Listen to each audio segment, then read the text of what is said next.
By doing only strength training can we lose weight? ఈ question చాలా మందికి doubt ఉంటుంది. సో ఈ వీడియోలో మీకు క్లియర్ గా ఎక్స్ప్లెయిన్ చేస్తాను. సో ఈ క్వశ్చన్ కి చాలా ఫ్యాక్టర్స్ ఆఫ్ రీజన్స్ ఉన్నాయి. దీనికి ఎస్ అని చెప్తాను అండ్ నో అని కూడా చెప్తాను. కానీ మీరు ఎప్పుడైనా వెయిట్ లాస్ అవ్వాలి అనుకుంటే మెయిన్ థింగ్ మీరు ఒకదానిపైన ఎప్పుడు ఫోకస్ చేయొద్దు. దాంతోపాటు స్ట్రెంత్ ట్రైనింగ్ తో పాటు cardio and nutrition and sleep cycle మీకు ప్రీవియస్ వీడియోలో కూడా చెప్పాను. ఇదంతా ఒక ఇంటర్లింక్ ఉంటుంది, ఒకదానికొకటి కనెక్ట్ అయి ఉంటుంది. అన్ని కరెక్ట్ గా ఉన్నప్పుడే మీరు మీ రిజల్ట్స్ అనేది ఈజీగా చూడగలుగుతారు.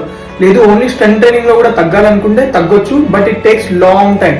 ఇది ఎస్ అన్నా కదా, ఎస్ అనే పాయింట్ చెప్తున్నాను. ఇది చాలా ఇయర్స్ టైం పడుతుంది తగ్గడానికి. అండ్ నో అని కూడా ఎందుకు చెప్పానంటే చాలా మంది ఫుడ్ కొంతమంది ఎక్కువ కన్సూమ్ చేస్తారు అండ్ తిన్న ఫుడ్ బర్న్ చేయడానికి జిమ్కి వచ్చే వాళ్ళు చాలా మంది ఉన్నారు. ఓన్లీ స్ట్రెంత్ ట్రైనింగ్ చేసి తిన్న ఫుడ్ బర్న్ చేస్తారు అంతే. సో ఇక్కడ వెయిట్ లాస్ అనేది కొంచెం మనకి డిఫికల్ట్ ఉంటుంది. ఓకే, సో ఇక్కడ 2 పాయింట్స్ మీకు ఈజీ ఎక్స్ప్లెయిన్ చేశాను. సో మీరు వెయిట్ లాస్ అవ్వాలి అనుకుంటే స్ట్రెంత్ ట్రైనింగ్ తో పాటు కార్డియో అండ్ న్యూట్రిషన్ ఇవన్నీ బ్యాలెన్స్ ఉంటే వెయిట్ లాస్ అనేది ఈజీగా చేయొచ్చు.